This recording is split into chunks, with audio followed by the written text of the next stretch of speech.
I really don't have an answer for what's going on. I've seen all the videos, I've seen all the social media, all the messages, all the tweets, all the comments. Caitlin Clark was almost the first WNBA player ever in history to have a triple-double as a rookie. First ever. Ever.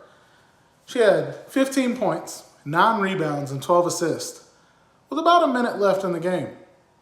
Well, Coach Sides, the Fever's coach, said the reason she pulled Caitlin out was to have a better defensive squad in the game, a better defensive group. And I'm a little curious because Caitlin played 39 minutes in the game. If at any point you thought Caitlin was not good enough to play that, then why on earth would you leave her in the whole game? If there were times where you felt like she wasn't as good of a defender, why?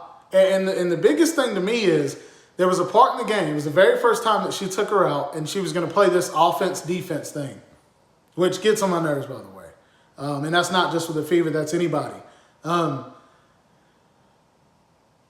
Fever make a stop. Boom, they get a rebound. Erica Wheeler has the ball. I'm on the phone. I'm like, oh no. He's like, what are you talking about? I'm like, she's not going to know what to do with it. So she gets it. She starts dribbling. She freaks out. She crosses over.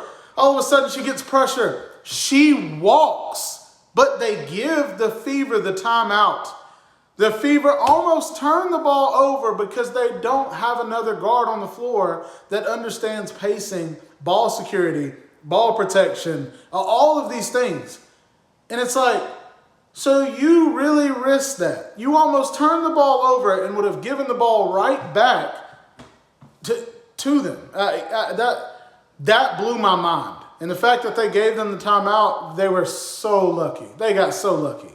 And it's like, when you have Caitlin on the floor, yes, I wanted her to get the rebound, to get the triple-double. But when she gets a rebound, she's out. She knows how to push the floor. She knows how to get past half court. She knows what to do before she gets to half court. So many different ways that she affects the game. And your thought was, well, okay, it needs to be better defensive squad? Well then, I guess she realized that, she kept her from her rebound, or she knew, whatever. She gets into the press conference, and even though she's done this earlier in the season, a few games so far, this whole pulling Caitlin out for defense and then putting her back in for offense, she's asked about it in the press conference. And you know what she says? We're trying to have our better defensive group out there, but then also Caitlin was struggling with migraines all night. She's with our trainer right now. She was struggling with migraines, but she could play 39 minutes and not 40. She could play 39 minutes, but not 40. But then the other excuse was, we took her out because we wanted to have the better defensive squad.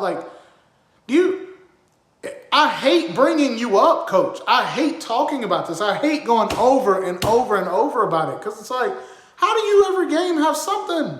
How does every game, it's like, I don't know. How is there something every single game? Makes no sense. Why can't there be a game where it's like, man, good job, Coach. Good looking out. That was nice. Why can't we do that? Why can we do that with other teams? Why can we do that when we watch other good teams play? But when we watch you guys play, we can't. Why am I so frustrated that you guys are running the same play 40 times a game, and then when these teams see it, the Mercury saw it, they're running through the play, hey, go ahead and step up to the three-point line right there. She's coming down, but she's going to set the down screen, and then she's going back up. Just go ahead and be up there. I'm not even going to worry about this girl. How do you not see people know what play you're running and go, let's do something different? That's frustrating. How do we not set pick and rolls? I literally saw a player run up to set a pick and roll for Caitlin. Run up to set a screen. They're just passing half court. The girl runs to the free throw line and then turns and then runs back to set the pick and roll like, the play has to start where I'm at the free throw line.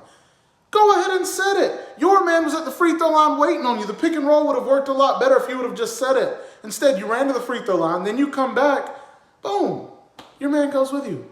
There's so much going on with this that I wonder if it's just now that it's in the spotlight we're seeing it. Maybe it's always been this way. Maybe the decision-making has always been like this. I have no idea.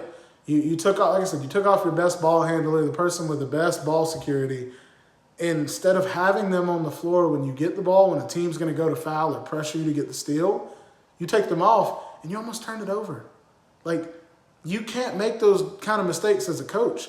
And for you guys to run sets or a set over and over and everybody to see it, for the pick and rolls not to be the greatest, for everybody to see that, and you still beat teams like this, I can only imagine how good the Fever could be. I could. I've already seen rumors where they've been talking, I say the Fever. There's been a lot of rumors about Duke's women's head coach becoming the coach. I've seen, of course, of Iowa's coach. You know, she just retired. They're talking about, like, what if they got her? But the biggest one, and the one I believe to be true, is there are people from the Fever organization that are in touch with a Warriors assistant coach because they want them, that person, whoever this assistant coach is, to come to the Fever and run the Warriors offense through the Fever, which I think would be the best idea in the world. With Aaliyah Boston as a big, with Timu, that dude, she's great. She's my second favorite player on the Fever's team. But I think it'd be nice. I think they could be really nice. So, well, I guess we'll know more. I guess next game there'll be something else for us to talk about. But for her to be that close to getting a triple-double, and you took her out, and the girl that you put in for got 3 rebounds in that minute. That's crazy. That's tough. So I just don't understand why you wouldn't want the recognition. And it's not at the cost of a win. You left her in for 39 minutes out of the 40, so you must think she's decent. Yeah, that's it.